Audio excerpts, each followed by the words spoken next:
年少不知养生贵，老来方悔求医贫。欢迎来到我的频道。起床越早，死得越早。你的年纪几点醒？睡多久最好？答案颠覆你10几年认知。今天内容正式开始时，先问一下大家，你们每天早上几点起床？一直以来，早睡早起身体好，仿佛是个颠扑不破的真理。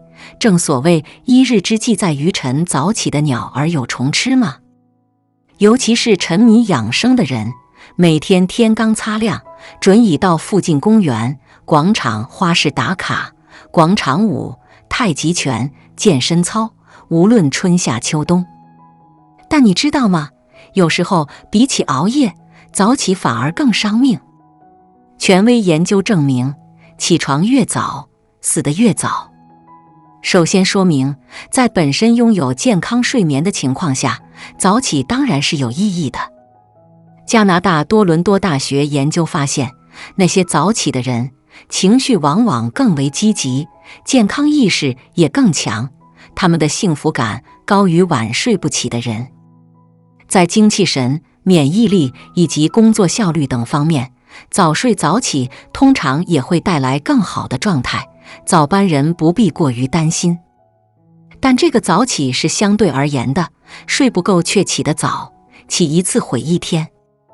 美国哈佛大学就曾做过一项研究，结果发现，同样只睡4小时，相比于熬夜党凌晨3点睡，早上7点起，早起党晚上11点睡，凌晨3点起，第二天的认知和情绪状况可要糟糕得多。孤独、焦虑等负面情绪更强的同时，早起党的精神运动警戒任务 PVT 表现明显更差，不仅干啥啥不爽，还常常一脸蒙圈。研究认为，过早起床，睡眠往往是突然中断的，而后半夜，我们主要处于快速眼动睡眠期。此时突然中断睡眠，很容易产生睡眠惰性，出现起床后头脑昏沉、情绪低落、认知能力下降等情况，久而久之，还可能引发方向感障碍或意识混乱等后果。美国德克萨斯大学更有研究显示，每一次早起都会给人的健康带来无法挽回的损害，尤其是心理健康。英国威斯敏斯特大学的研究则表明，过早起床可能会增加血液中引起心脏病的一些物质，从而增加心血管疾病的风险。日本科学家在调查了3000多成年人23至90岁后，也发现起床过早的人更容易患上高血压、脑卒中等心脑血管疾病。强制开机和熬夜一样，都会导致睡眠时间不足，产生睡眠剥夺的症状。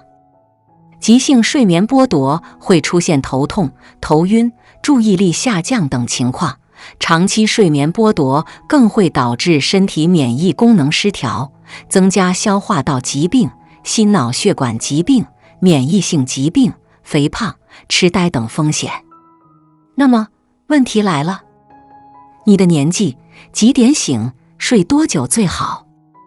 关于不同年龄段所需要的睡眠时间，美国睡眠基金学会做出过推荐。对于大多数成年人来说，每天睡7至9小时就好。晚上10至11点入睡最好，最晚不要超过晚上12点。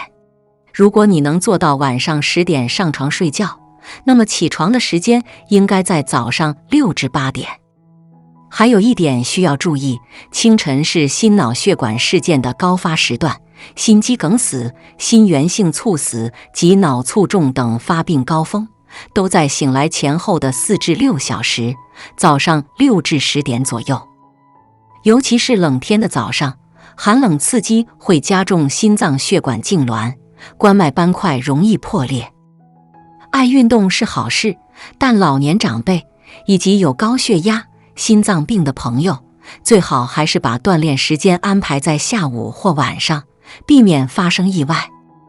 当然，就和饭量一样，每个人所需的睡眠时间也存在个体差异，有些人天生就较少，精神还备好，有些人则要多睡才能好。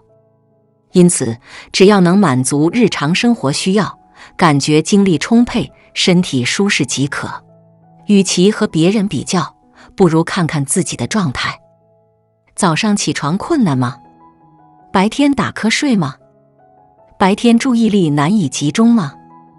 如果3个问题都是否定的，那说明现在的睡眠时间或许就是你身体真正需要的。如果出现肯定答案，则说明你睡不够，睡不好，可以利用周末尝试几回困了睡，自然醒的作息，以确定自己需要的睡眠时间。有人可能想说，不是我刻意想早起，实在是到点自然醒，然后睡不着了呀。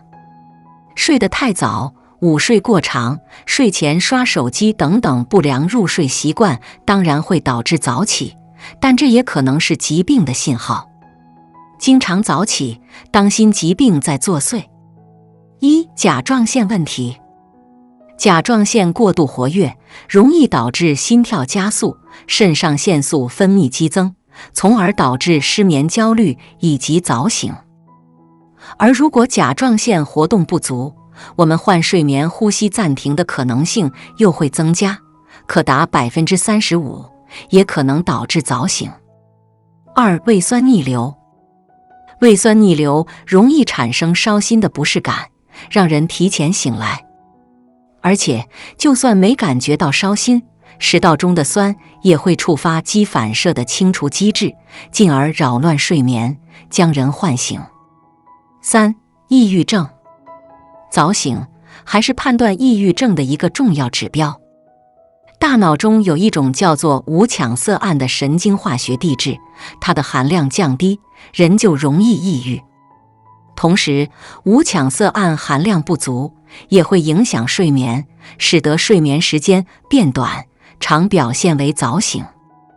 若醒来的时间比以往提前了至少2个小时，且出现了情绪低沉、悲观沮丧、疲惫不堪、注意力不集中等症状，持续2周以上，小心是抑郁症的盯上了你。